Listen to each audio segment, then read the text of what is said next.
jadi pertama pada materi ini kita akan belajar mengenai apa itu managerial ethics. Nah, jadi pada materi ini kita akan membahas mengenai managerial ethics, yaitu etika manajerial. Moral, suatu prinsip moral yang mengatur bagaimana individu atau organisasi ini menentukan apakah suatu tindakan ini dianggap benar ataupun salah.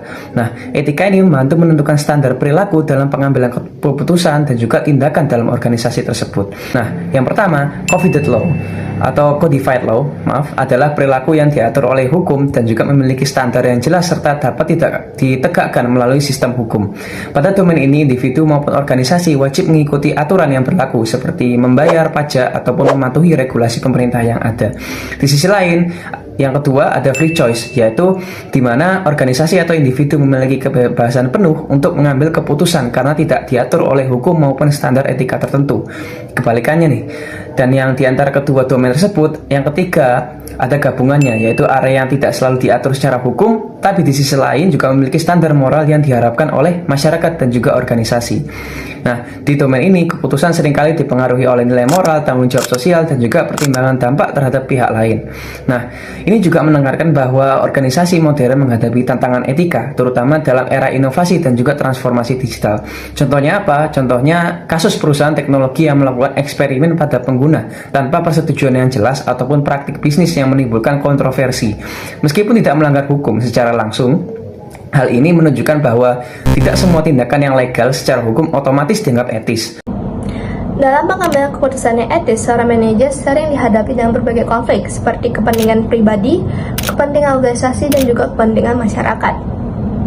Untuk mengambil keputusan yang tepat, terdapat 5 pendekatan etis utama. Yang pertama ada utilitarian approach, yaitu pendekatan yang dinilai etis jika dapat bermanfaat bagi banyak orang.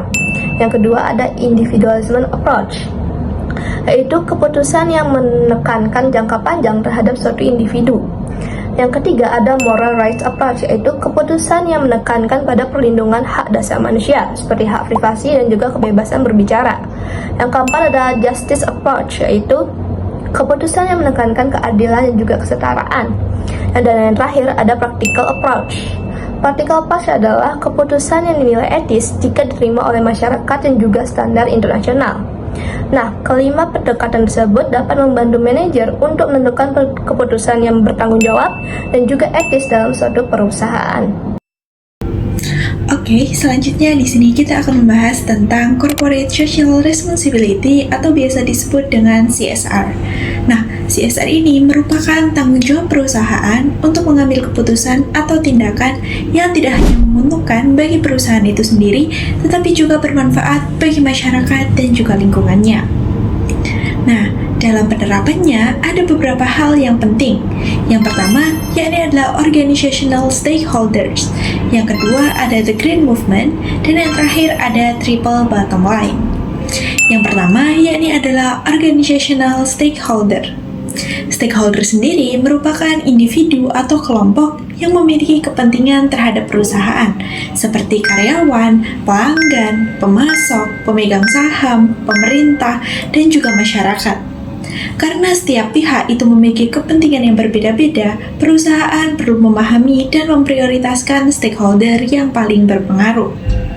Contohnya saja yakni pada Gap Inc. yang memperbaiki hubungan dengan berbagai stakeholder setelah menghadapi kritik terkait pekerja anak dan juga pencemaran lingkungan. Kemudian yang kedua yakni ada The Green Movement. Nah, The Green Movement ini merupakan gerakan yang mendorong perusahaan untuk lebih peduli terhadap lingkungan dengan mengurangi polusi dan juga menciptakan inovasi yang ramah lingkungan. Salah satu contohnya yakni adalah General Electric dengan program Eco Imagination untuk mengurangi emisi dan menciptakan teknologi yang lebih ramah lingkungan. Teman-teman pasti sudah sering mendengar bahwa perusahaan tidak hanya mencari keuntungan, tetapi juga menjaga lingkungan dan membantu masyarakat. Konsep ini disebut triple bottom line, yaitu cara perusahaan mengukur keberhasilan tidak hanya dari profit, tetapi juga dari dampaknya terhadap manusia dan lingkungan.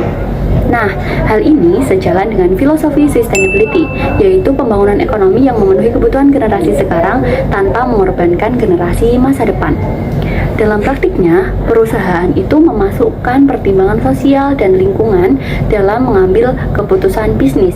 Contohnya Unilever Indonesia yang menjalankan program pengurangan sampah plastik, lalu penggunaan bahan baku berkelanjutan, serta pemberdayaan masyarakat. Nah, triple bottom line sendiri itu mengukur keberhasilan perusahaan melalui 3 aspek utama. Pertama ada people atau sosial yang berfokus pada kesejahteraan manusia seperti praktik tenaga kerja yang adil, keberagaman, dan hubungan dengan masyarakat. Contohnya Gojek yang memberikan peluang ekonomi bagi jutaan mitra pengemudi serta pelaku UMKM dan memperluas akses ekonomi digital. Kedua ada planet atau lingkungan yang menilai dampak perusahaan terhadap lingkungan seperti pengurangan emisi karbon, penggunaan energi terbarukan, dan pengelolaan limbah. Contohnya Danone Aqua yang menjalankan program pelestarian sumber air serta pengelolaan sampah plastik dan penggunaan kemasan ramah lingkungan. Ketiga ada profit atau keuntungan. Perusahaan tetap harus menghasilkan keuntungan agar dapat bertahan dan berkembang. Contohnya perusahaan BCA yang memiliki kinerja keuangan kuat sehingga dapat terus berkembang sekaligus menjalankan program sosial dan lingkungan. Nah, selanjutnya kita akan masuk ke evaluasi Corporate Social Responsibility atau CSR yang terbagi menjadi 4 kriteria utama. Pertama ada Economic Responsibility. Perusahaan itu menghasilkan barang dan jasa serta memaksimalkan keuntungan bagi pemegang saham atau pemiliknya yang disebut Profit Maximizing View oleh Milton Friedman. Namun, jika diterapkan secara ekstrim, pendekatan ini dapat menimbulkan masalah. Kedua ada Legal Responsibility. Perusahaan harus mematuhi hukum dan regulasi pemerintah. Pelanggaran dapat berupa corporate fraud, yaitu seperti menjual barang cacat atau mengabaikan quality control. Contohnya, kasus suap yang melibatkan Walmart di Meksiko dan Tyson Food kepada pejabat lokal di Meksiko. Ketiga, ada ethical responsibility. Perusahaan harus bertindak dengan equity, fairness, dan impartiality meskipun tidak diatur oleh hukum. Contoh pelanggaran yang terjadi pada McDonald dan Subway yang dituduh menghindari Children's Online Privacy Protection Act dengan mengumpulkan email anak-anak untuk pemasaran.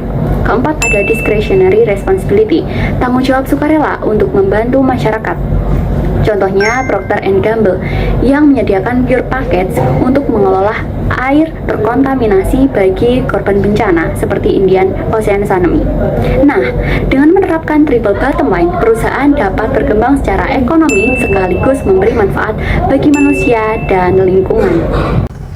Nah, kemudian bagaimana sih cara perusahaan dalam mengelola etika dan tanggung jawab sosialnya? Nah, jadi suatu perusahaan itu bisa melakukan tindakan sukarela sebagai bentuk kepedulian sosial atau yang kerap dikenal dengan discretionary responsibility, yaitu bentuk kontribusi perusahaan pada masyarakat yang tidak diwajibkan oleh faktor ekonomi, hukum, ataupun etika. Contohnya, ketika beberapa perusahaan itu memberikan donasi kepada Jepang setelah terjadinya gempa bumi dan tsunami pada tahun 2011. Nah, hal ini itu juga berkaitan dengan organizational virtuousness, yaitu ketika sebuah organisasi itu berusaha memberikan dampak positif bagi manusia seperti kebaikan moral dan meningkatkan kesejahteraan masyarakat.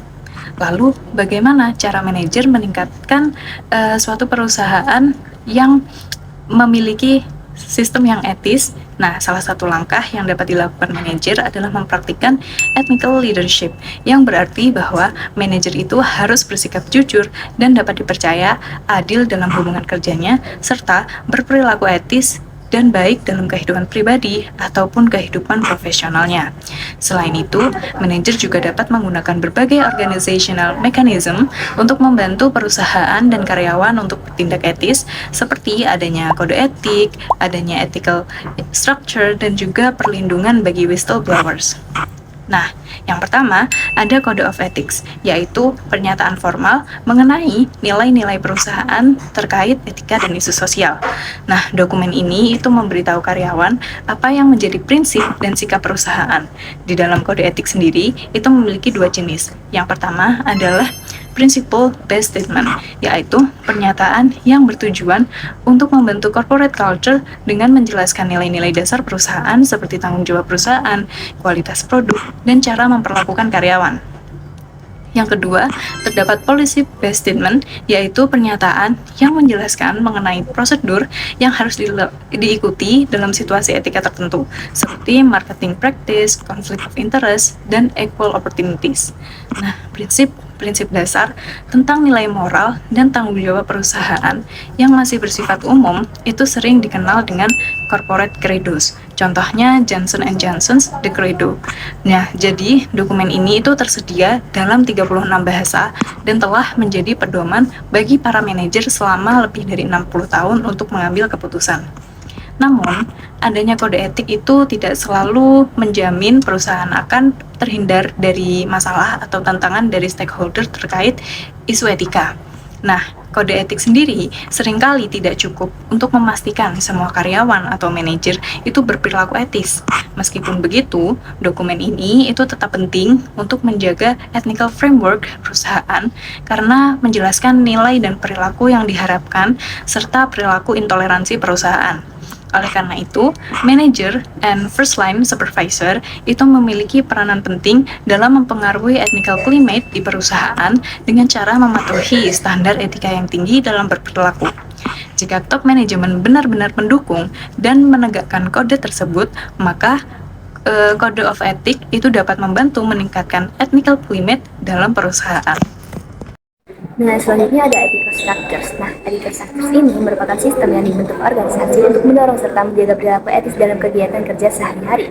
Dalam struktur ini terdapat ethics committee yang terdiri dari eksekutif dan perwakilan karyawan yang bertugas mengawasi dan memberikan keputusan terhadap pelanggaran etika. Serta ada chief ethics officer yang mengelola program etika perusahaan seperti menetapkan standar etika, memberikan pelatihan, dan memastikan kepatuhan terhadap aturan. Contohnya, jika seorang manajer menerima hadiah dari vendor untuk memenangkan tender proyek, kasus tersebut dapat dilaporkan melalui hotline etika. Kemudian ditinjau oleh Chief Ethics Officer dan diputuskan oleh Ethics Committee apakah tindakan tersebut melanggar aturan dan perlu diberi sanksi. Selanjutnya ada whistleblowing yang merujuk pada tindakan karyawan yang melaporkan praktik tidak etis yang dilakukan oleh organisasi tempat mereka bekerja. Dalam banyak kasus, pelapor dapat menyampaikan informasi tersebut kepada pihak luar seperti regulator, pejabat pemerintah, atau bahkan media. Namun, beberapa perusahaan juga menyediakan hotline etika rahasia agar karyawan dapat melaporkan pelanggaran secara internal. Sehingga whistleblowing dipandang sebagai mekanisme perlindungan bagi organisasi sekaligus memberikan keamanan bagi pelapor. Nah, meskipun demikian, dalam praktiknya tindakan ini seringkali membawa risiko bagi pelapor. Banyak whistleblower menghadapi tekanan sosial seperti kerugian finansial, bahkan kehilangan pekerjaan. Salah satu contohnya yang terjadi di Lehman Brothers, ketika seorang eksekutif akuntansi bernama Matthew Lee mengungkapkan kekhawatiran bahwa perusahaan menyembunyikan risiko dengan menggunakan sementara sekitar 50 miliar dolar aset pinjaman berisiko dari laporan keuangan. Namun, tidak lama kemudian, ia justru kehilangan posisinya, yang menunjukkan bahwa meskipun whistleblowing penting untuk menjaga integritas organisasi, pelaksanaannya seringkali masih menghadapi tantangan besar dalam praktiknya. Dalam manajemen, etika memiliki peran penting dalam membentuk perilaku organisasi. Salah satu cara perusahaan mengatur hal ini adalah melalui Code of Ethics, yaitu pernyataan resmi yang menjelaskan nilai dan prinsip etika yang harus diikuti oleh seluruh karyawan. Code of Ethics biasanya terbagi menjadi dua jenis. Pertama, Principle-Based Statement, yaitu pernyataan yang menekankan nilai dasar perusahaan dan bertujuan membangun budaya organisasi yang etis. Pernyataan ini biasanya berkaitan dengan tanggung jawab perusahaan terhadap pelanggan, kualitas produk, dan perlakuan terhadap karyawan. Kedua adalah Policy-Based Statement, yaitu pedoman yang lebih spesifik mengenai bagaimana karyawan harus bertindak dalam situasi etika tertentu, seperti konflik kepentingan, praktik pemasaran, atau kepatuhan terhadap hukum. Contohnya adalah Credo milik Johnson & Johnson yang menjadi panduan bagi manajer dalam mengambil keputusan yang mempertimbangkan kepentingan karyawan, pelanggan, masyarakat, dan pemegang saham. Dari sini dapat disimpulkan bahwa Code of Ethics membantu organisasi menjaga keputusan bisnis tetap etis dan bertanggung jawab.